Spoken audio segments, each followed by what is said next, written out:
안녕하세요. 워런 버핏처럼 매일 신문을 박전무 함께 읽으면서 투자의 고수가 됩시다. 모험의 신박 오늘 10월 31일, 10월의 마지막 날, 목요일입니다. 10월의 마지막 날에 대한 얘기를 어제도 살짝 했었는데 오늘 아침에는 좀 이 부고가 떠가지고요.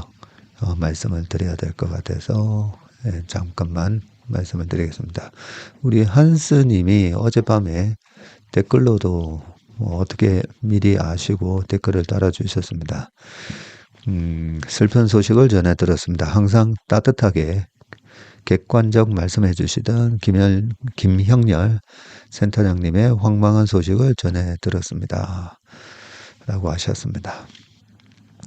74년생인데요.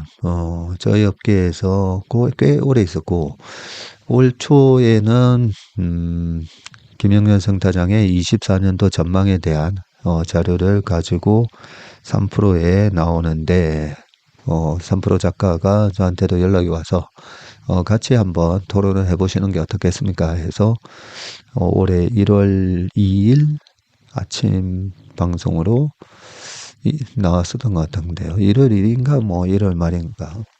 그래서 작년에 시장 전망을 기가 막히게 했었잖아요. 그죠? 그래서 저도 가서 들을 겸 배울 겸 해가지고 같이 방송을 했었는데 이렇게 황망한 소식을 전해들어서 좀 마음이 아프고요. 김영렬 센터장은 옛날에 한국투자증권의 대리 시절에도요. 제가 매일 아침마다 지금도 환경 글로벌 마켓 아침 방송을 들으면서 출근을 하는데 그때도 6시 반 전후로 한국경제TV에 한투증권의 김형렬 대리 하면서 나와가지고 미국 시장 브리핑을 했었습니다. 매일 아침 미국 시장에 대한 요약이 너무 좋고 그리고 얼굴도 되게 잘생겼었잖아요. 지금 여의도에서 정프로가 별명을 붙였죠. 여의도의 손지창이라고. 그때 젊었을 때의 얼굴은 완전히 넘사벽입니다. 정말. 그런 이목구비가 뚜렷한 얼굴에 그 발음도 너무 좋지 않습니까? 그죠? 그 좋은 발음으로 좋은 목소리로 또 톤도 되게 좋고요. 그래서 매일 아침에 한국경제TV에서 그 전화 연결로 해서 미국 시장 브리핑을 하면서 그때는 서로 아는 사이도 아니었어요. 아는 사이도 아니지만 저한테는 그렇게 아침마다 참 좋은 정보를 아주 깔끔하게 요약을 해서 전해주던 그 기억이 있어서 나중에 교보증권에서 리서치를 맡았을 때 전략 저희 회사 인피니티 때 와서도 세미나 많이 했었습니다. 세미나도 하고 서로 개인적으로 연락하는 사이는 아니지만 세미나도 듣고 그리고 방송도 최근에는 방송도 그렇게 같이 하고 하면서 참 고맙고 성실하고 참 모범적인 그런 후배라고 생각을 했었는데 좀 말 그대로 황망하다 그죠? 예. 좀 더 우리 곁에서 좋은 정보를 많이 이렇게 전해주고 갔으면 좋았을 건데 라는 생각이 듭니다. 자, 그리고 질문 몇 가지가 있었었는데요. 한미반도체 이 PBR 요 부분은 좀 길게 설명이 필요하니까 다음 주 MP 때 다시 한번 MP 변경에 대한 코멘트 할 때 다시 한번 말씀을 드리겠습니다.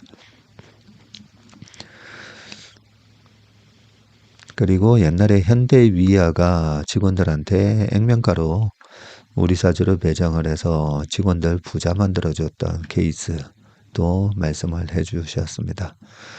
그리고 캘리포니아에 계시는 우리 명문 8850님, 저희 아버지 조남이 명자 문자 쓰시거든요. 네, 그래서 저희 카톡방은 아버지, 어머니, 저희 가족들 다 들어가 있는 카톡방의 이름을 제가 명문가라고 카톡방 이름을 가족방을 해놨는데 또 또 동명이인이시네요.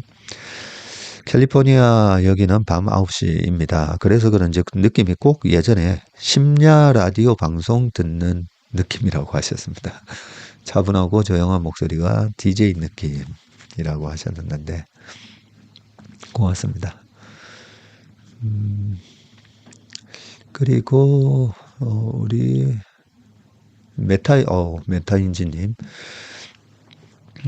미국이 기준금리 인하 사이클임에도 대통령 선거 이후 정부 지출 등을 위해 미국 국채 발행이 증가하여 시중금리는 잘 안 떨어지는 상황이 오래 지속될 가능성이 있을까요? 혹시 그런 현상이 나타났더라도 그 기간이 길지 않다면 최근의 금리 상승으로 성장주 등 금리 인하 수혜주들이 주춤할 때 매수 기회로 삼는 것도 괜찮을까요? 네. 작년 10월에도 그랬고 재작년 10월에도 그렇고 참 보면 10월 달이 어려운 장이었습니다. 코로나 때도 그 폭등장에 10월 장은 나스닥이 마이너스 3% 이상 빠지기도 하였고요. 그것도 대선을 앞둔 10월 29일이었나? 27일인가? 그거는 정확하진 않은데 그렇게 확 빠지는 모습 보이면서 항상 10월장이 어려운 장인데 지금은 금리까지 올라가면서 또 작년하고 비슷하게 분위기로 성장주들이 조정을 받는데 맞습니다. 이렇게 페드의 금리 또 인하가 한 25bp 정도 있을 걸로 11월 7일 날 있고 미국 대선 5일 있고 이런 불확실성 속에서 나타나는 조정 때는 사야죠. 네. 그래서 저는 사는 건 맞다고 생각하는데요. 지금 요다음 기사에서 다루긴 할 건데요. 기사 읽으면서 말씀드릴게요. 이 트럼프 지금 트레이드가 만약에 트럼프 트레이드를 한다면 비트코인 얘기도 있거든요. 네, 요 기사 읽으면서 트럼프 트레이드를 어떻게 저는 생각하는지 좀 이따 말씀드리겠습니다. 자, 그러면 기사로 바로 들어가 보도록 하겠습니다. 오늘은 되게 중요한 기사가 많습니다. 이 고려아연 기사부터 해가지고요. 신세계 이명회장의 고 정영진 부회장과 고 따님 정유경 회장이 되셨어요. 뭐 요런 얘기에다가 자동차 얘기까지 아주 중요한 얘기가 오늘은 많습니다. 한번 쭉 읽어보겠습니다. 자, 시장 뒤흔든 고려아연 증자 폭탄, 묘수인가 자충수인가? 네, 제가 이 기사 보기 전에 오늘 아침 모닝브리프에서 자충수를 떴다라고 말씀을 드렸습니다. 왜 자충수인지 일단 기사를 한번 읽어보겠습니다. 큰 실수를 하셨죠. 최 회장 측에서요. 30일 오전 예상치 못한 기습 공시에 유가증권 시장 시가총액 12기업의 주가가 하한가로 직행했다. 그 영향으로 코스피 지수가 1% 가까이 떨어지는 등 시장 전체가 충격에 흔들렸고 주주 게시판은 온종일 들끓었다. 최근 경영권 분쟁으로 시끄러운 고려아연 얘기다. 어제 이렇게 급락을 했네요. 154만 3천 원까지 갔다가 이렇게 급락을 했고 오늘은 뭐 80만 원대로 시초가가 시작을 했었는데 내용을 한번 보겠습니다. 자, 유상증자 전후 고려아연 지분 구도가 이렇게 유상증자 전입니다. 전에는 최윤범 측이 40.4, MBK 측이 43.9 이렇게 기타가 되어 있고요. 근데 이 유상증자 발표한 대로 된다면 그렇게 되면 지분율이 이렇게 바뀌고 우리 사주조합 지분을 이쪽으로다가 편입을 이쪽이 커진다고 생각하면서 유상증자 후에는 이렇게 된다라고 됐는데 저는 유상증자 못할 거다라고 생각을 합니다. 네, 일단 기사 좀 읽어볼게요. 고려아연이 이날 이사회를 열어 총 2조 5천억 원 규모의 신주 발행을 결의를 했고요. 2조 5천억 규모입니다. 신주 물량 중 약 20%인 74만 6,530주를 우리 사주조합에 우선 배정을 하고 나머지 80%를 일반 공모할 방침이라고 됐고요. 고려인 측은 전 국민을 상대로 한 유상증자를 통해서 국민기업으로 도약하기 위한 결정이라고 참, 네. 한 번씩 이 정치인들 보면 참 너무 뻔뻔하다 이런 생각이 드는데, 이렇게 국민기업으로 도약하기 위한 결정이라 했지만 송대는 경영권 분쟁 상대방인 MBK 파트너스 영풍연합에 맞서 지분율 우위를 점하기 위한 것으로 해석이 된다. 네, 요게 속내죠.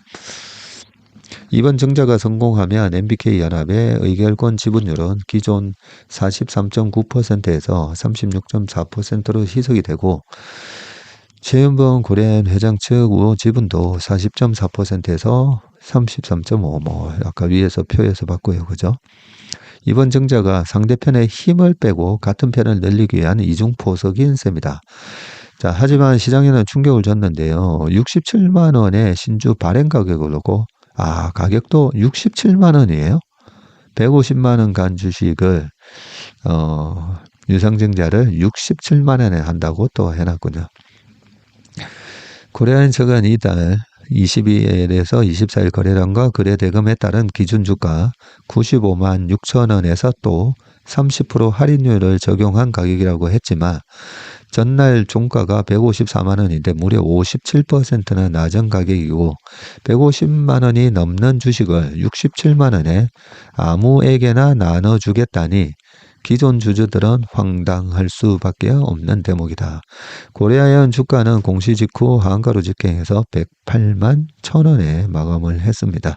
고려아연 측이 유상증자 청약 한도를 특수관계자를 포함한 1인당 11만 주로 제한한 점도 논란거리인데 MBK와 영풍 측의 유상증자 참여를 차단하기 위한 조치이고요.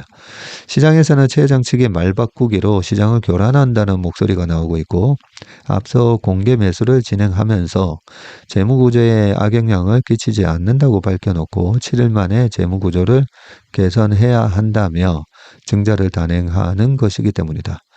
게다가 고려아연의 재무구조가 악화한 것은 최 회장 측이 경영권 방어 목적으로 주당 89만 원의 공개 매수를 진행하는 과정에서 차입금이 급증한 영향이 적지 않죠.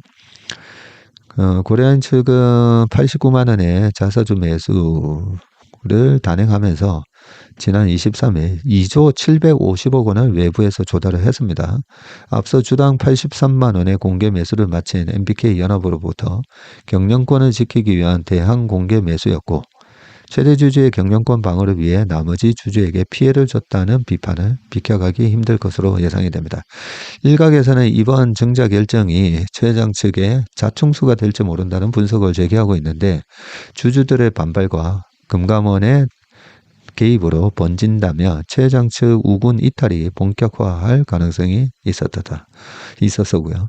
현대자동차가 5%, 한화가 7.75, LG화학이 1.89, 한투가 0.77, 한국타이어 0.75 등 최 회장 측 우군으로 분류되는 곳의 지분도 이번 유상증자로 대거 희석이 되고 가치가 급락할 전망이고요.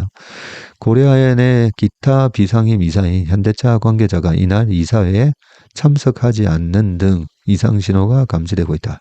MBK 측은 유상증자 결정을 막기 위한 가처분 신청 등 법적 대응과 주주들의 불만을 결집하는 절차에 나설 것으로 예상된다. 법원은 2003년 KCC와 현정은 현대 엘리베이터 회장 간의 경영권 분쟁 사례에서도 경영권 방어 목적의 일반 공모 유상증자는 위법하다고 판단한 바 있다. 저희는 어제 저희 고객 계좌에 고려아연이라든지 하나도 없습니다. 자, 없는 상황에서 그냥 객관적인 말씀을 드리는 건데 언론에서도 최근에 이 부분에 대해서 약간은 눈치를 보죠. 대기업의 눈치를 보면서 대기업 쪽의 언론이 여러 가지 좀 눈치를 보는 그런 모습이 있긴 했었지만 지금 여기 보면 한화그룹하고 LG 이쪽에서도 과연 이번 사태로 인해서 최 회장 측의 우군으로 하기가 좀 머쓱해졌을 겁니다. 머쓱한 게 아니라 난처해졌을 거예요. 안 그래도 조금 주주 가치에 대한 부분에 좀 말들이 많은 회사들이었었잖아요. 그죠? 네, 그런 회사인데 우군 이탈. 네, 이번 일 때문에 우군 이탈이 어쩔 수 없게 될 겁니다. 아마 될 거고 모닝브리핑에서 말씀드린 것처럼 저는 이 최 회장 측의 이사짐하고 옆에서 그 스태프분들이 이 정도로 또 이 정도 계산도 안 되는 분들인가? 뭐 사실 그런 생각이 듭니다. 지난 카카오의 SM 인수 때도 지금 김범수 의장이 감옥 가 있잖아요. 옆에서 참 스태프들이 한심하다. 사실 그런 생각을 했었잖아요. 그 정도 주가에 개입을 하면 이게 시세 조정 행위로 나중에 문제가 될 거 뻔한데도 그 정도 조언을 해주는 사람이 없이 아마 그랬겠죠. 우리가 여기 공개 매수가보다 주가를 더 올려버리면 저쪽에서 공개 매수 못할 거예요. 이 정도 수준으로 그때 아마 얘기가 됐다라고 생각해보면 어떻게 그 정도 그 큰 대기업으로 이제 분류가 되는 카카오에서 그 정도 옆에서 조언을 해주는 사람이 없었나라는 생각도 들었다고 했지 않습니까? 그죠? 고려아연 쪽도 마찬가지예요. 지금 여론에서도 뭐 최 회장 측을 뭐 옹호하는 여론도 좀 있고 이래 나눠져 있지 않습니까? 그죠? 이해관계에 따라서 나눠져 있는데 저렇게 유상증자 가격을 말도 안 되는 가격으로 해서 이렇게 해서 유상증자가 이렇게 이루어지면 지분율이 이렇게 될 겁니다라고 얘기를 누군가가 조언을 했을 때 그 이사진 중에서 이게 되기 힘들다라는 얘기를 해주는 사람이 없었다는 거잖아요. 그 정도로 우리가 이 금융과 주식시장에 무지하다고 생각합니다. 이 투자자들, 우리나라 투자자들의 수준은 세계 최고의 수준이 됐는데 여전히 주식시장에 상장되어 있는 그 경영하시는 분들이 그동안에 참 경영에 너무 집중을 하셔서 금융을 모르실 수는 있잖아요. 모르실 수는 있는데 최근에 있었던 여러 가지 주주가치에 대한 특히나 올해 대통령이 나서서 밸류업에 대한 부분을 그렇게 얘기를 많이 해서 이제는 모를 수는 없잖아요. 그죠? 전에는 제가 예전에 여러 가지 케이스 보면서 경영진들이 몰라서 그럴 수도 있겠다. 뭐 이런 식으로 제가 한편으로는 그래 모를 수도 있지 이해를 하려고 했는데 올해 이런 분위기에서 이런 결정을 했다는 거는 참으로 모르는 게 아니라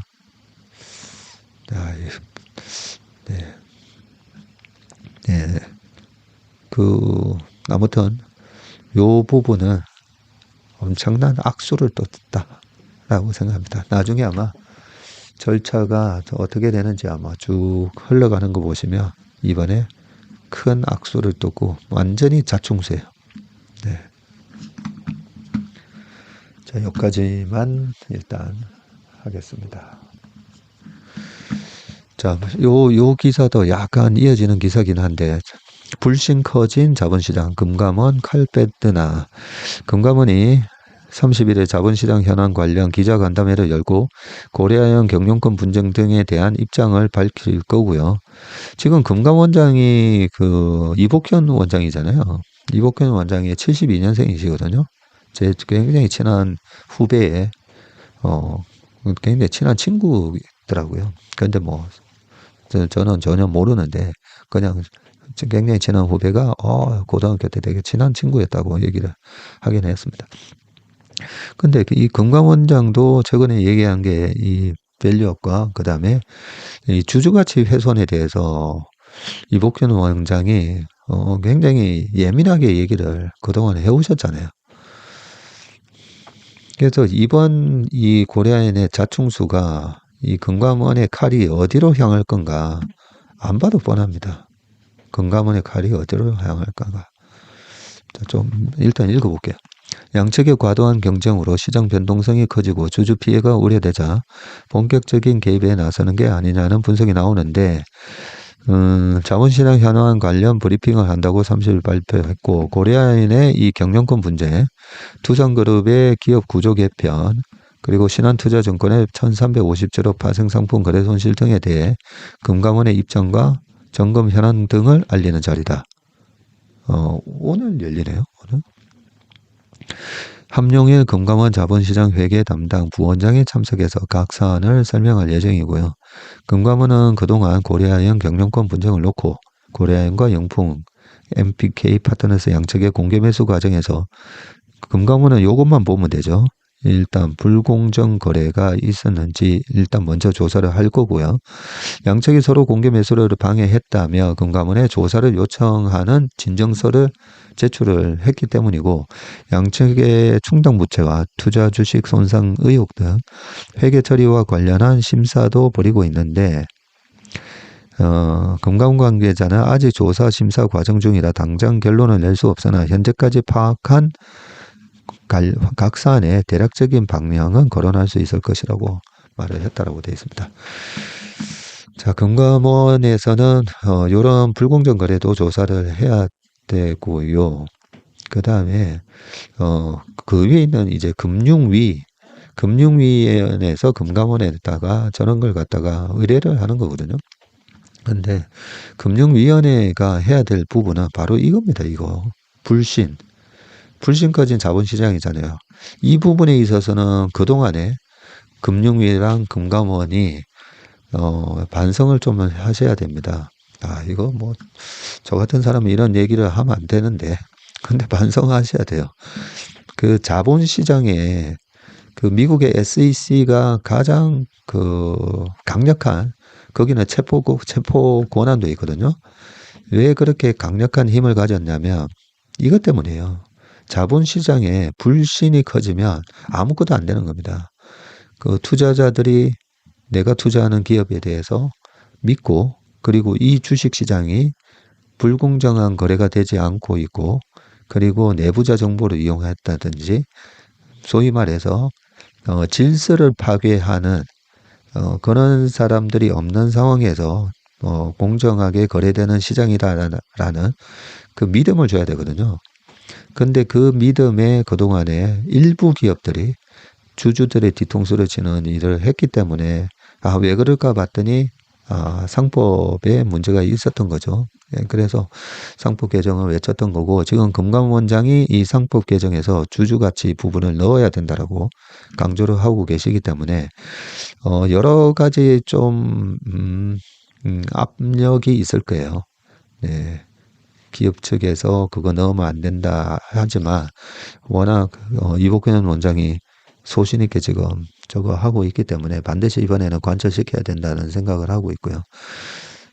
이 불신 때문에 우리 투자자들이 지금 다 떠나고 있잖아요. 네, 떠나게 되면 그 떠났을 때 뭐가 된다죠?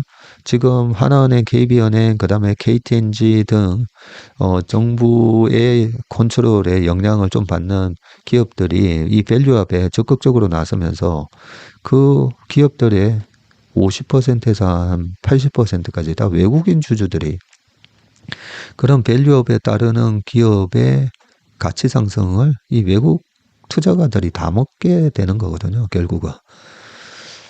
그것뿐만 아니라 이 불신으로 인해서 한국 시장에 이 멀티플이 다운돼 있고, 이 낮은 멀티플 때문에 기업들이 나가가지고 협상을 하거나 할 때도 소위 말해서 니네 시총 그거밖에 안 돼? 잡주네? 이런 취급을 받는다는 거죠. 여러 가지 이 불신에 의해서 발생하는 어마어마한 경제적 손실이 있습니다. 그 부분이 지금도 고려아연 경영진이 저 정도 최근에 그 SM 사태가 있었음에도 불구하고 옛날에 이 현대 엘리베이터 사건 이런 거를 조사해 보면 그게 먹히지 않을 거다라는 거 아는데도 그런 자충수를 두잖아요. 이 부분에 대해서 우리가 좀 길게 이 불신을 해소해야 됩니다. 불신. 우리나라 주식시장에 대한 불신. 네. 얘기가 너무 길어질 것 같아가지고요. 그냥 넘어가겠습니다. 이미 얘기가 많이 길어졌다, 그죠? 자, 시간이, 자, 트럼프 당선 기대감에 비트코인 1억 재벌파. 여기서 트럼프 트레이드에 관한 얘기도 좀 하겠습니다. 지금 1억 79만 6천 원 비트코인 투자하신 분들 축하드립니다. 축하드리고요. 자, 6개월 만에 1억을 돌파했다. 지난번에 1억 450인가? 1억 500만 원 이었었죠. 1억 130만 원 어제 기록을 했고요. 지난 3월 14일에 기록한, 오래 걸렸다, 그죠? 한 7개월 만에 다시 1억 500까지, 근처까지 왔습니다. 한때 7천만 원대까지 빠졌잖아요, 그죠? 미국 대선이 다가오면서 비트코인 상승세에 힘이 실린 것으로 보이고, 트럼프 대통령과 해리스 부통령 모두 가상자산 시장에 호의적인 태도를 보이고 있기 때문이군요. 특히 비트코인을 전략자산으로 보유하겠다고 밝히는 등 친가상자산 행보를 보인 트럼프 전 대통령의 당선 확률이 높아진 것이 가격 상승의 동력으로 작용했다는 평가인데, 트럼프 지지를 밝힌 앨런 머스크의 영향을 받은 도치코인은 같은 시간 245원에 거래되면서 하루 새 9% 급등을 했다. 나중에 까먹을까 봐 미리 말씀드리면 이런 단기적인 이벤트에 의한 투자를 하더라도 잡주나 이런 거 하면 안 된다 했잖아요. 모르겠습니다. 도치코인이 잡코인인지 뭐 가치가 있는 건지 모르겠지만 웬만하면 가상화폐로 많이 날리신 분들도 주변에 꽤 많거든요. 그러면 사실 어떻게 보면 비트코인만 하면 됐었잖아요. 비트코인만 했었으면 손해 안 났잖아요. 그래서 뭐 어떤 자산을 투자하든지 웬만하면 코어를 하시라고 했잖아요. 코어, 핵심부터 하면서 핵심을 꽉 잡아놓고 그 다음에 그 주변의 비중을 조금씩 늘리고, 저는 그렇게 생각합니다. 코어의 비중이 최소 80, 그리고 이 주변을 한 20, 그렇게 가져가는 게 맞고, 약간 정말 이 강세장, 유동성 장세면 코어의 비중을 60, 주변 세틀라이트를 한 40까지 늘릴 수는 있는데, 대부분 투자를 잘못하고 계셨어요. 코어를 팔아먹고 자꾸만 주변주를 늘리잖아요. 김민성 코빌 리서치 센터장은 트럼프 전 대통령 당선 시에는 가상자산 시장 규제 완화 등 시장 전반에 긍정적인 영향을 기대하는 심리가 작용하고 있다. 이게 핵심입니다. 트럼프 당선 시. 그래서 시장에서 항상 투자는 시장의 기대치하고의 싸움이라고 말씀드렸습니다. 시장이 기대를 했냐 안 했냐. 자, 대선 승자를 확정하기 어려운 만큼 해리스 부통령이 당선이 되면 하락세를 피할 수 없을 것이라는 전망도 제기가 되고 해리스가 당선이 되면 단기적으로 가상자산 시장 규제 완화 기대가 꺾여서 비트코인 가격에 악재가 될 것이라는 예상이다. 뭐 트럼프가 된다라고 믿으시는 분들은 아니야, 뭐 트럼프가 어차피 될 건데 이럴 수는 있는데, 여기 이미 기대 심리가 작용을 하고 있기 때문에 가상화폐를 비롯해서 일단 단기적으로 트럼프 수혜주들은 저 같으면 대통령 선거 전에 한 30% 정도는 이익 실현을 해놨다가 트럼프가 당선이 됐다고 해서 갭상승할 것 같지는 않거든요. 트럼프가 당선이 돼도 최근에 보면 이 이벤트 드리븐을 참 많이들 하잖아요. 그죠? 뉴스만 나오면 그냥 빠지는. 그래서 저는 트럼프가 되든 해리스가 되든 일시적으로 약간 출렁은 한다고 봅니다. 일시적으로. 그래서 그 출렁할 때 좋은 뉴스 나오고 이렇게 확 빠지면 얼마 전에 테슬라도 그랬잖아요. 로보택시 전에 260 하다가 로보택시 하고 나서 거의 210불 때까지 빠졌지 않습니까? 그죠? 그러면, 아, 이 되게 속상하기도 하고 약간 걱정되잖아요. 아, 못 올라가면 어떡하지? 그래서 약간 좀 트레이딩에 대한 감이 좀 있으신 분들은 그런 트레이딩에 대한 감이 없으신 분은 안 하셔도 돼요. 안 하셔도 되는데 트레이딩에 대한 약간의 감이 있으신 분들은 약간은 한 3분의 1 정도는 그렇게 하는 게 맞지 않나 싶은데 그거는 그냥 제 생각입니다. 나중에 박전무 얘기 듣고 3분의 1 팔았다가 올라갔다고 뭐라 하지는 마시고요. 그냥 제 생각입니다. 자, 그 다음에 요 얘기도 좀 해야 되겠죠. 어머니와 같은 게 지역 1등 점포를 키운 정유경 백화점 진두지 한다고 돼 있고요. 이 기사가 굉장히 중요한 기사라고 저는 생각합니다. 자, 국내 재계 11위 신세계 그룹이 이마트와 백화점 부문 계열 분리를 공식 선언을 했죠. 이명희 신세계 그룹 총괄 회장이 1991년 삼성그룹에서 백화점을 운영하던 신세계를 갖고 나와 경영한 지 33년 만에 다시 계열 분리 수순을 받게 되는 겁니다. 91년이에요. 이건희 회장의 동생이시잖아요. 네. 예전에 그런 얘기를 하신 적이 있습니다. 이건희 회장님이 이명희 회장한테 나는 네가 부럽다. 왜냐면 너는 우리가 열심히 삼성 컬러 TV 이런 거 만들어 가지고 하면 백화점에다가 팔아야 되는데 백화점에서는 유통마진으로 그냥 40%를 뚝 떼가니까 부럽다. 그게 이제 플랫폼 기업의 가치입니다. 요즘은 플랫폼이 온라인으로 모바일로 옮겨갔죠. 그죠? 자, 그렇게 얘기하셨었는데 지금 33년 만에 다시 계열 분리 수순을 받고요. 어제였네요. 정유경 신세계 총괄 사장이 회장으로 승진했다고 발표했고 2015년에 총괄 사장에 오른 뒤 9년 만이네요. 이번 승진으로 계열 분리되는 백화점 부문은 정유경 회장 중심의 독자 경영이 강화될 것으로 됐고 정용진 신세계 그룹 회장은 이마트 부문을 맡아 경영한다. 신세계 그룹은 이번 인사에 대해서 책임 경영을 강화하고 이 중요한 얘기 단어 책임 경영 거죠. 계열 분리의 토대를 구축하기 위한 것이라고 했고요. 조만간 TF를 구성해서 계열사 간 지분 정리와 조직 개편, 브랜드 사용 등 후속 작업에 나서기로 했습니다. 자, 여기서 우리나라의 참 밸류를 다운시키는 장남 승계가 일반적인 한국 재계에서 정유경 회장 승진은 파격이라는 평가가 나왔고 정 회장이 1970년대생 첫 여성 회장인데다 부회장을 건드리고 총수 반열에 올랐기 때문인데 이날 계열 분리 소식에 시장은 긍정적으로 반응을 했다고 합니다. 밑에 쭉 넘어가서 자, 유통업계에 따르면 정유경 회장이 독자 경영하게 된 이 주 신세계 자산 총액은 작년 말 기준으로 19조 원이고요. 이마트가 43조 원의 44% 수준이네요.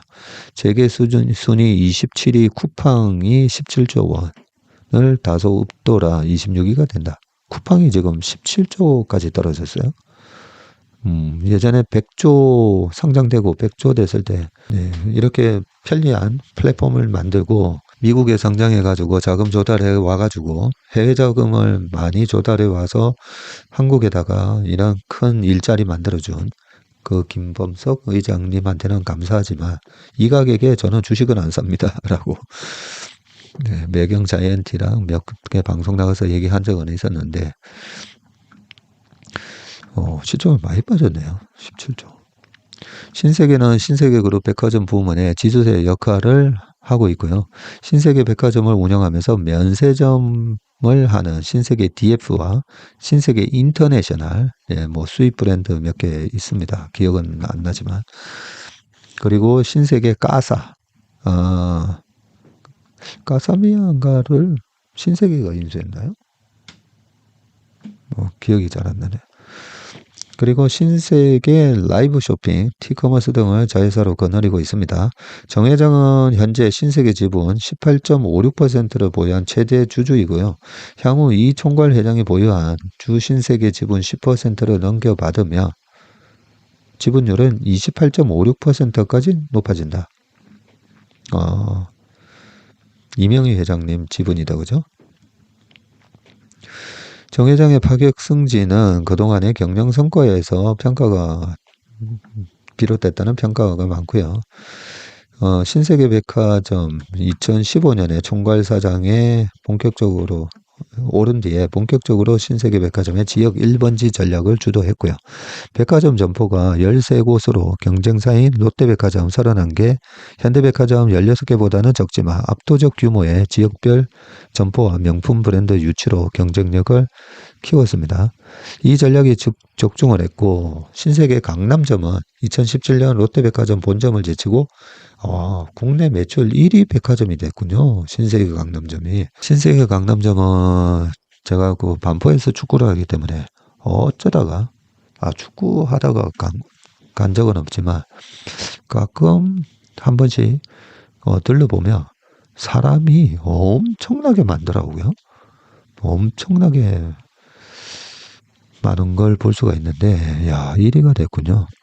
작년에는 국내 백화점 중 처음으로 연간 거래액 3조 원을 돌파했습니다. 거래액 3조 원은 일본 도쿄 이스탄 백화점, 영국 런던 헤르즈 백화점 등 세계적인 백화점만 달성한 성과라고 하네요. 세계 최대 규모 백화점인 부산 센텀시티점도 지역 백화점으로는 처음으로 거래액 2조 원을 넘겼고요.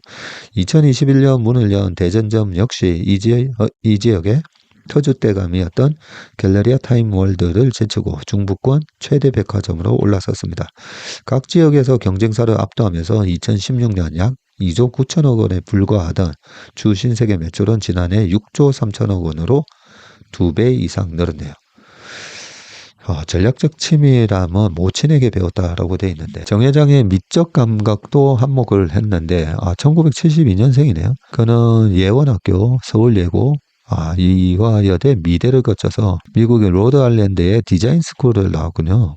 이런 경력을 바탕으로 패션 부문에서 국내 첫 편집샵인 분더샵 확장을 주도를 했고 분더샵은 신세계 바이어가 직접 해외를 돌면서 상품을 매입해 판매하는 매장이군요.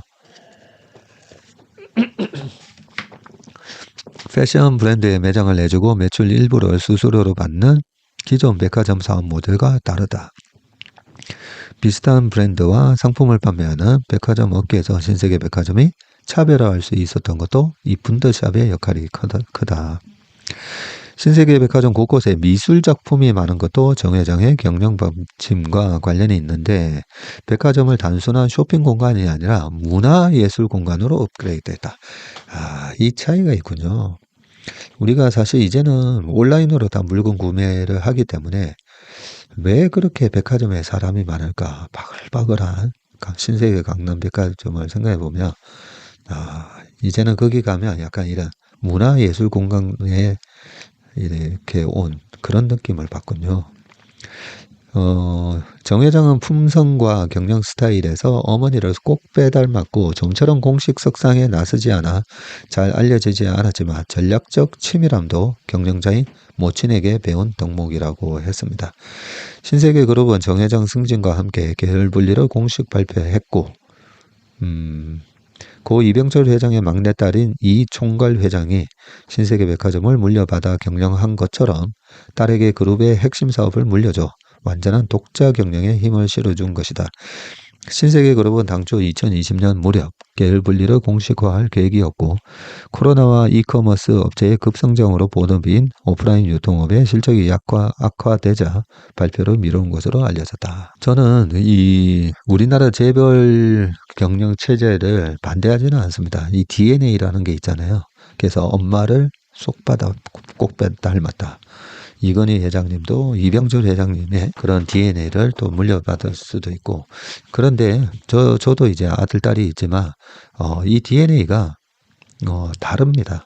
엄마의 DNA를 물려받을 수도 있고, 아빠의 DNA를 물려받을 수도 있으면서, 성격이라든지, 탤런트가 다르잖아요.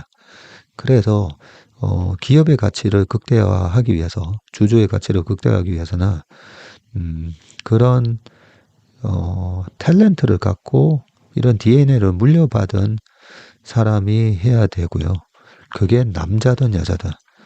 그래서 우리나라의,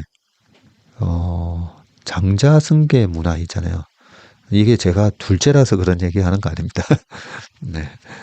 저는 뭐, 이렇게, 뭐, 물려받을 그런 게 없습니다. 네, 저희 아버지 은퇴하신 지, 저희 아버지 회사가, 92년도인가 부도가 났고요. 저희 아버지가 오너는 아니셨습니다. 전문 경영이셨는데, 그래서 오해는 하지 마시고요.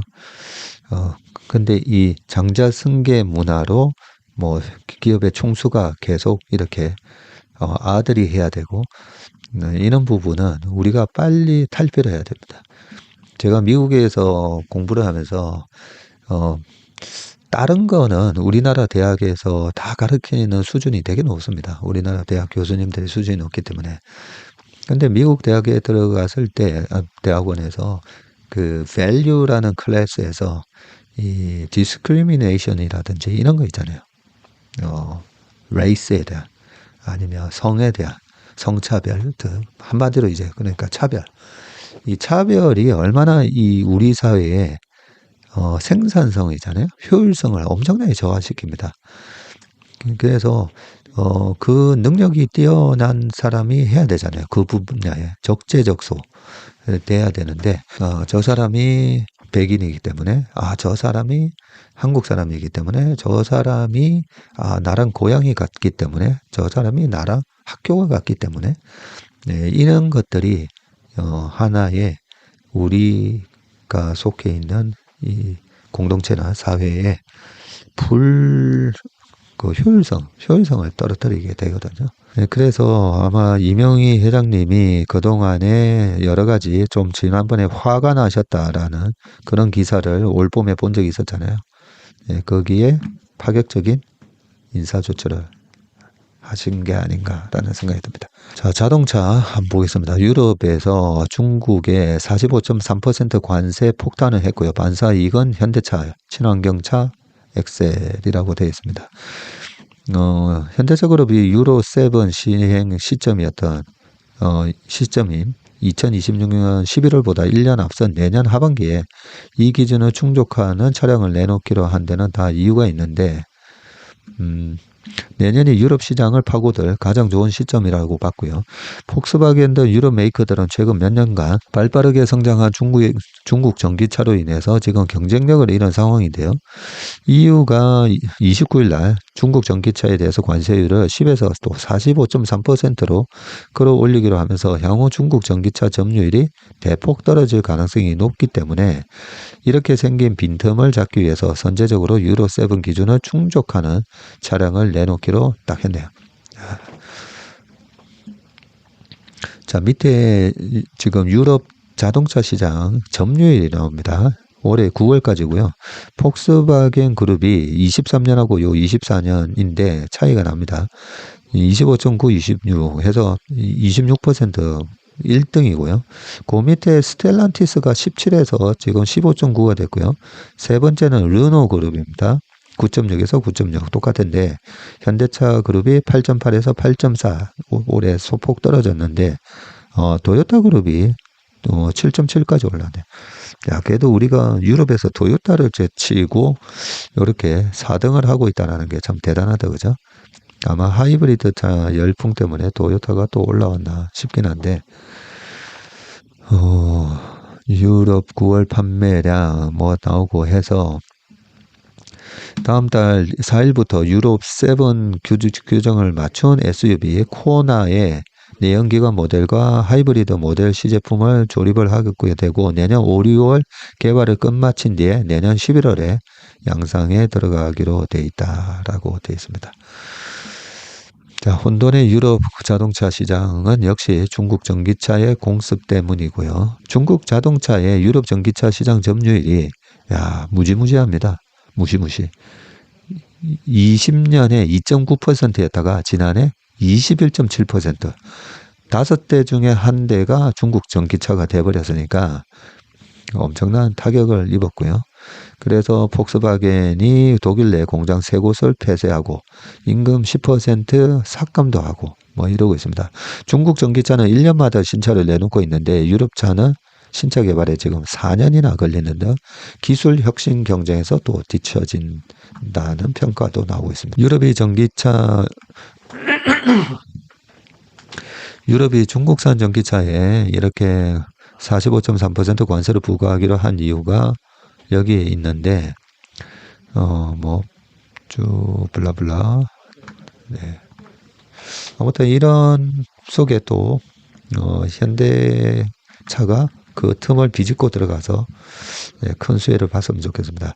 이 자동차의 정부 규제의 역사를 보면 2009년도에는 그때는 미국에서 도요타 리콜 사태가 있었고 그 다음에 이 폭스바겐의 배출가스 조작 사건 등등 뭐 그런 게 있을 때마다 확실히 그 반사 이익은 일어났었습니다. 그래서 2009년 도요타의 리콜 사태와 그리고 엔고 때문에 그때는 엔고까지 겹치면서 현대기아의 미국 시장 점유율이 2배 이상 늘어나는 효과가 있었는데 이번에도 유럽 시장에서 그런 효과가 나왔으면 좋겠습니다. 자, 마지막 기사는요. 계속되는 미중 대립에 아시아 국채로 몰리는 투자자라고 되어 있고요. 미국 대통령 선거로 인한 시장의 불확실성이 고조되자 아시아 국가 채권을 대체 투자로 주목을 하고 있다고 하면서 153억 달러 인도, 인도네시아, 말레이시아, 필리핀 이렇게 투자를 하고 있다고 하고요. 알리안츠 글로벌 인베스터스 그리고 프랭클리 템플턴 등 자산운용사들이 중국을 제외한 아시아 국가들의 국채가 주요 투자처로 떠오르고 있다라고 되어 있습니다. 아시아 시장 트레이더들은 다음 달 5일 미국 대선을 앞두고 변동성에 대비하고 있고 미국의 대중국 관세 확대로 인한 위안화 하락을 예측하고 있다라고 되어 있는데 중국의 경제가 턴어라운드 하기 때문에 위안화가 그렇게 여기서 하락할 것 같지는 않은데요.